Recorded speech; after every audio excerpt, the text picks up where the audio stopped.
유럽에서 가장 안정된 경제를 가진 나라가 가장 불안해하고 있습니다. 네덜란드죠. 경제 지표로만 보면 이 나라 국민 10명 중 6명이 경제 상황을 좋다고 평가합니다. 유럽 평균의 거의 2배에 가까운 수치입니다. 그런데 똑같은 국민 10명 중 7, 6명은 자기 나라 민주주의가 무너지고 있다고 느낍니다. 유럽 최고 수준의 불안이죠. 더 이상한 건 이들이 걱정하는 게 경제가 아니라는 겁니다.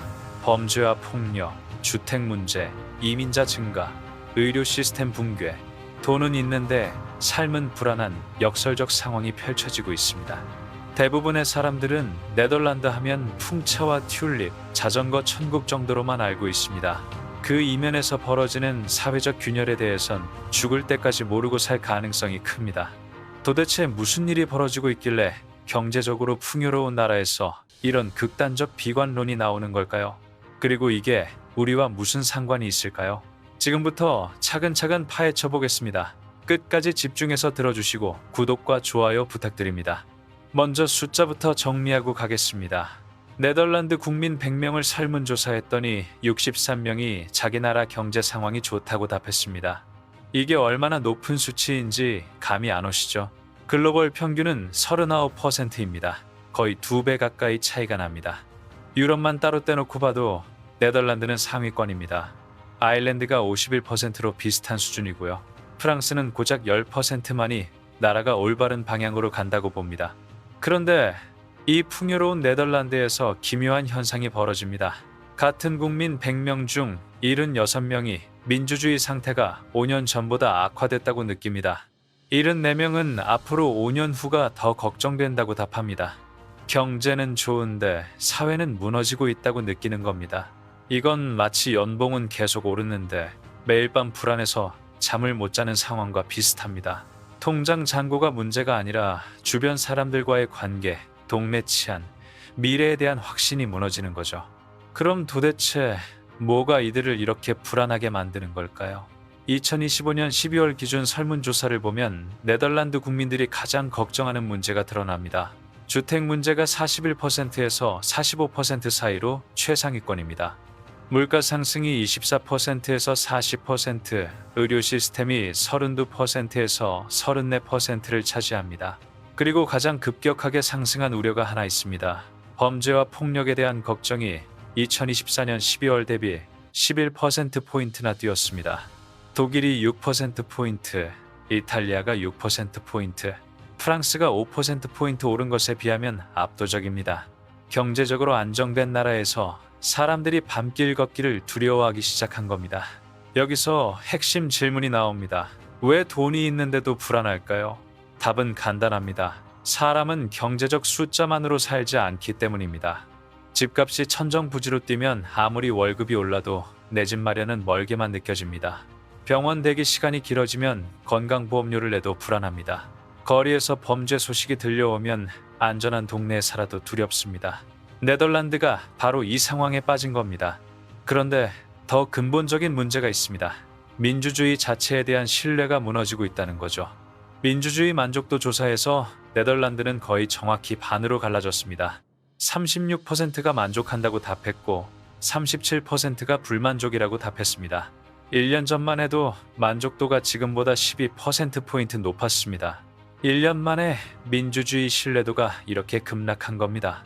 사람들은 정부가 자기 목소리를 제대로 대변하지 못한다고 느낍니다. 중앙정부에 대한 불신이 특히 심합니다.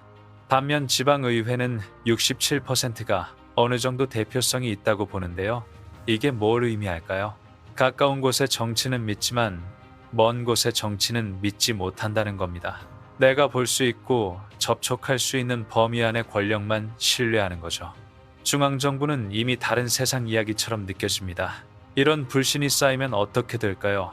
사회가 조각나기 시작합니다. 정치적 양극화가 네덜란드에서 특별히 우려되는 위협으로 떠올랐습니다.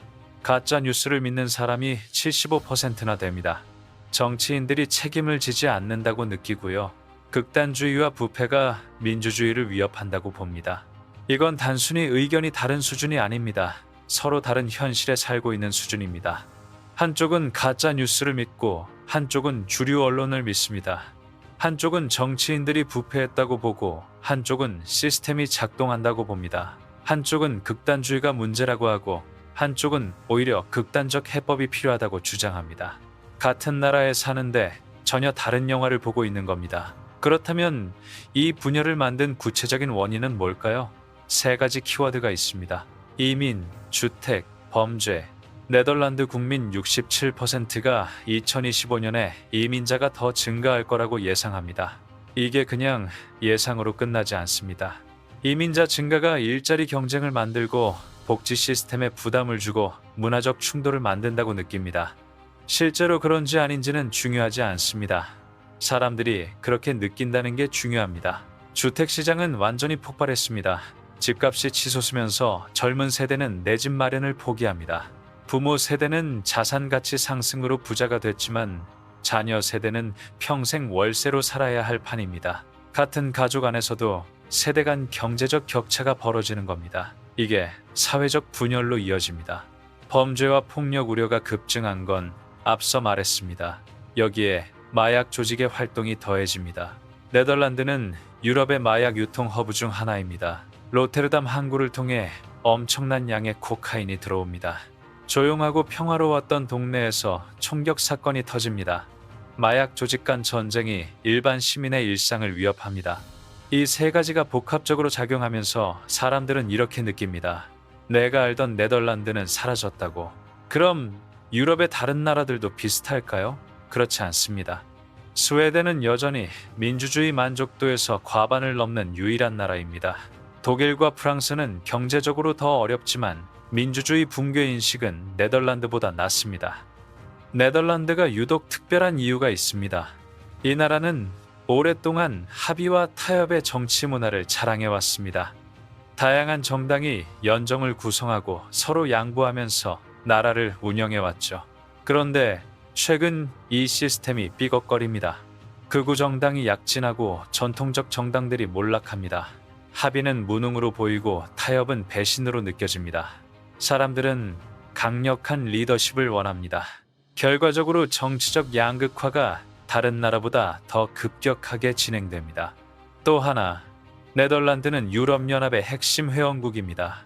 EU의 각종 규제와 정책이 직접적으로 영향을 미칩니다. 이민 정책, 환경 규제, 재정 규율 같은 것들이요. 일부 국민들은 이렇게 느낍니다. 브뤼셀에서 네덜란드를 지배한다고, 선거로 뽑지도 않은 관료들이 우리 삶을 통제한다고. 이게 민주주의 불신과 연결됩니다. 기후변화 문제도 긴장을 증폭시킵니다. 네덜란드 국민 72%가 2025년에 극한 날씨를 경험할 거라고 예상합니다. 해수면 상승은 국토의 상당 부분이 해수면보다 낮은 이 나라에게 실존적 위협입니다.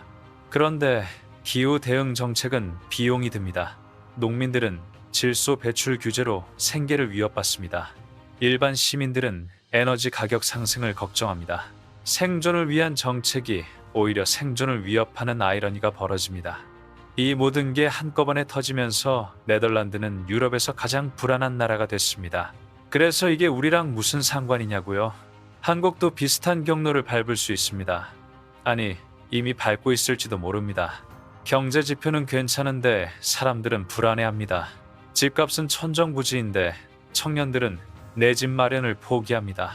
정치적 양극화가 심해지고 서로 다른 팩트를 믿습니다. 네덜란드가 보여주는 건 경제적 풍요가 사회적 안정을 보장하지 못한다는 교훈입니다. 돈만으로는 부족합니다. 신뢰가 필요합니다. 공동체가 필요합니다. 함께 살아간다는 감각이 필요합니다. 이게 무너지면 아무리 부자 나라도 내부에서 붕괴합니다. 또 하나, 글로벌 이슈는 더 이상 남의 나라 이야기가 아닙니다. 유럽의 이민 문제는 아시아의 인구 이동과 연결됩니다. 네덜란드의 주택 위기는 글로벌 자산 인플레이션의 일부입니다. 민주주의 위기는 전 세계적 현상입니다. 네덜란드에서 벌어지는 일을 이해하면 한국에서 벌어질 일을 예측할 수 있습니다. 혹은 이미 벌어지고 있는 일을 더 명확하게 볼 수 있습니다. 마지막으로 이런 질문을 던져봅니다. 경제적 성공이 사회적 행복을 보장할까요? 네덜란드의 답은 명확합니다. 아니라고. 그렇다면 우리는 이 이야기에서 뭘 배워야 할까요? 행동 가이드부터 드리겠습니다. 뉴스를 볼 때 경제 지표만 보지 마세요. GDP 성장률, 실업률, 주가지수 이런 숫자들은 절반의 진실만 보여줍니다. 나머지 절반은 사회적 신뢰 지표에 있습니다. 정부를 믿는 사람이 늘고 있는지 줄고 있는지, 이웃을 신뢰하는 사람이 많은지 적은지, 미래를 낙관하는 비율이 올라가는지 내려가는지를 함께 봐야 합니다. 네덜란드처럼 경제는 좋은데 신뢰는 바닥인 나라가 위험합니다. 반대로 경제는 어려워도 신뢰가 높은 나라는 회복 가능성이 있습니다. 개인 차원에서도 적용 가능합니다. 여러분의 재정 계획을 세울 때 숫자만 보지 마세요. 내가 사는 동네의 치안은 어떤지, 병원 접근성은 괜찮은지, 자녀 교육 환경은 안정적인지 함께 고려해야 합니다. 집을 살 때도 마찬가지입니다. 시세 차익만 보면 네덜란드처럼 됩니다. 주택 가격은 올라가는데 삶의 질은 떨어지는 거죠. 가격보다 커뮤니티를 봐야 합니다. 핵심을 정리하겠습니다. 경제적 풍요와 사회적 안정은 별개입니다. 돈이 많아도 신뢰가 없으면 불안합니다. 신뢰가 무너지면 민주주의가 흔들리고, 민주주의가 흔들리면 공동체가 붕괴합니다. 네덜란드는 경제 63% 긍정, 민주주의 76% 비관이라는 극단적 분열을 보여줍니다. 이게 유럽 최고 수준의 사회적 불안으로 나타났습니다. 앞으로 뉴스에서 어느 나라의 경제 호황 소식이 나오면 이렇게 물어보세요. 그 나라 국민들은 행복한가? 서로를 신뢰하는가? 미래를 낙관하는가? 대답이 아니오라면 그 호황은 언젠가 무너질 모래성입니다. 유럽의 작은 나라 네덜란드가 우리에게 던지는 메시지는 분명합니다. 경제 성장이 목표가 되어서는 안 됩니다. 경제 성장은 수단이고 목표는 함께 잘 사는 것입니다. 숫자는 올라가는데 사람들이 불행하다면 그건 성장이 아니라 착시입니다. 이 영상이 도움이 되셨다면 좋아요와 구독 부탁드립니다. 알림 설정까지 해두시면 국제 이슈를 다르게 보는 시각을 계속 받아보실 수 있습니다.